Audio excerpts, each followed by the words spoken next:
प्रेम जी देखिए, हरियाणा में आप लोगों ने इस चुनाव में एक नारा आपने दिया और यह हकीकत भी हरियाणा की कि हरियाणा में नौकरियों को लेकर हमेशा से सवाल उठते रहे हैं। पिछली सरकारों में आपने कहा कि हरियाणा में खर्ची और पर्ची का सिस्टम हमने बंद किया। मैंने हरियाणा को बड़े करीब से देखा, बिल्कुल इस तरह की कई बार कई बातें सामने आई। खर्ची का मतलब है कि पैसा देकर नौकरियां लगना, पर्ची का मतलब है कि सिफारिशी चिट पर नौकरियां लगना, कि आपने इसको बंद किया। एक तरफ यह उपलब्धि भी रही आपकी सरकार की, लेकिन उसके बावजूद एग्जिट पोल अगर ये इशारा कर रहे हैं तो क्या ये किसानों की नाराजगी आपको झेलनी पड़ रही है? किस तरह से आप इसे देखते हैं प्रेम जी? रोहित जी, जब तक चुनाव का परिणाम नहीं आ जाता किसी भी प्रकार का विश्लेषण जो है वो जल्दबाजी होगी जी। और जहां तक बात हमारे इस पैनल में आदरणीय बलवंत तक्षक जी जैसा पत्रकार बैठा है, हम लोग की सनातन नीति है निंदक नीरे राखिए, आंगन कुटी छवाए, तो निंदक को नीरे राखिए, चैनल पर बैठा है उनको मैं प्रणाम करता हूं। देखिए, हम लोग कांग्रेस के प्रवक्ता तो है नहीं।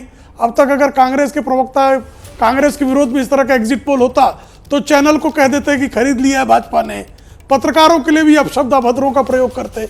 लेकिन हम आपके जो सुझाव है, सलाह है, उस विमर्श को हम प्रणाम करते हैं। आपने जो कहा वो आपका अनुभव होगा, लेकिन हमें पूरा विश्वास है कि हमने भारतीय जनता पार्टी में आदरणीय मनोहर लाल खट्टर जी ने, आदरणीय नायब सिंह सैनी जी ने यथासंभव जन सेवा की है और जनता उनकी सेवा के आधार पर जनादेश देगी। हम अंतिम परिणाम आने तक किसी भी प्रकार के विश्लेषण के पक्ष में नहीं है। ठीक है प्रेम जी, और मैं बल्कि आपकी तारीफ भी करूंगा जिस तरह से आपने जो बात कही। आपने कहा ठीक है, स्वीकार है जो भी है, क्योंकि ये एग्जिट पोल के नतीजे हैं, एक तरह से अनुमान है।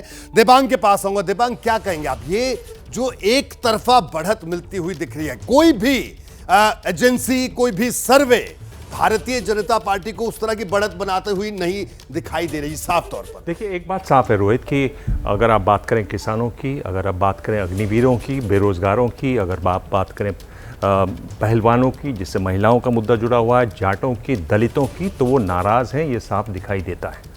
ये नाराजगी इसी तरह का आंकड़ा देती है। अगर ये नाराजगी थोड़ी कम हुई तो ये आंकड़ा नहीं होता। दूसरी बात, जो एक महत्वपूर्ण बात है, प्रेम शुक्ला हमारे साथ हैं, उनसे सवाल पूछा जा सकता है कि 2014 को देखिए, प्रधानमंत्री नरेंद्र मोदी प्रचार के लिए गए थे, जोर शोर से गए थे। हरियाणा में भी मोदी सरकार का नारा लगा था।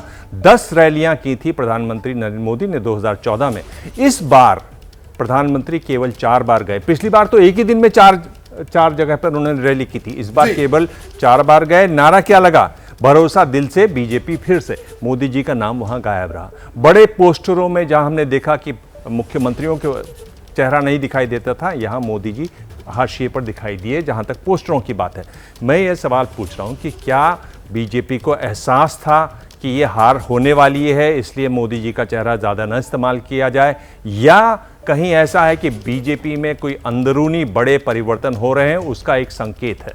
क्योंकि अब बड़ा चुनाव आने वाला है महाराष्ट्र में, वहां पर क्या होने वाला है?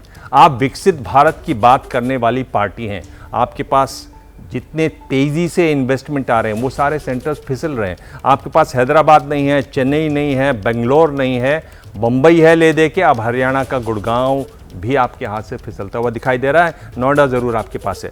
तो कहां जा रही है पार्टी? क्या इसमें कुछ छुपे हुए संदेश भी हैं जो पार्टी में बदलाव की जो कयास लग रहे हैं, जिनकी सत्ता के कॉरिडोर्स में चर्चा है, क्या उस ओर भी ये इशारा करते हैं? जी, यह बड़ी बात आपने दिमाग की, क्योंकि इसका एक मतलब ये सवाल भी उठना बड़ा लाजमी है। मैं आदेश आपके पास आऊंगा। आदेश, हरियाणा को लेकर जिस तरह से अभी हम चर्चा कर रहे हैं, ये तमाम जो एग्जिट पोल के आंकड़ा सामने आया है।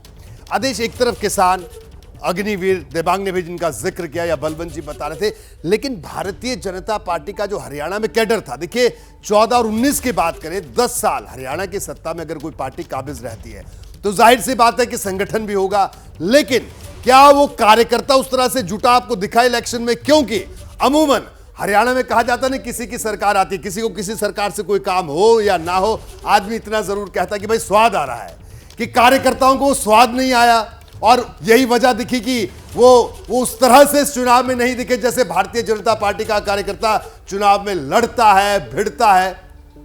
नहीं, देखिए इसकी बड़ी वजह है बीजेपी का काम करने का तरीका। मैंने पहले भी कहा था, अब फिर बोल देता हूँ कि बीजेपी ने अपने कार्यकर्ताओं को, अपने नेताओं को मान सम्मान नहीं दिया।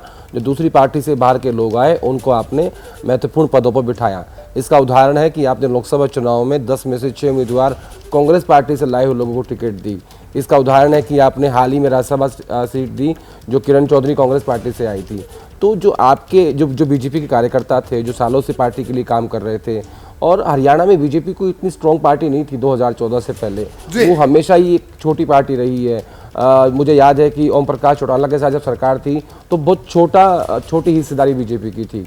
और आप देखिए रामविलास शर्मा जो एकमात्र ऐसे नेता थे जो पूरे हरियाणा में बीजेपी के संघर्ष करते थे, आपने उनको इन 10 सालों में हाशिए पर रखा, आखिर में उनकी टिकट तक काट दी गई।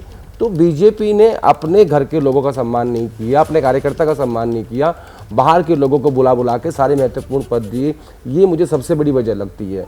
और इसी वजह के कारण मुझे लगता है कि ये जो इस बार बगावत हुई बीजेपी के अंदर, जब पहली सूची आई थी और खुल के लोगों, कोई रो रहा था, कोई धमकी दे रहा था, कोई कार्यकर्ताओं का सम्मेलन बुला रहा था, तो ये ऐसा बीजेपी में मैंने पहली बार देखा है।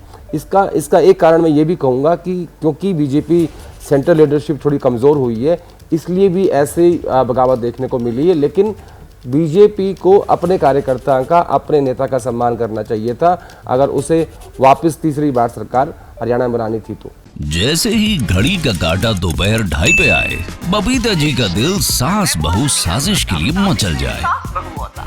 और ये है इनकी बहू, पूरे दिन ऑफिस की टेंशन हो जाए गॉन जब ये करें अपना फेवरेट शो फ्री टाइम पे ऑन। इनकी तरह आप भी देखिए अपना फेवरेट शो अपने टाइम पर और डाउनलोड कीजिए एबीपी लाइव ऐप अपने स्मार्ट टीवी पर।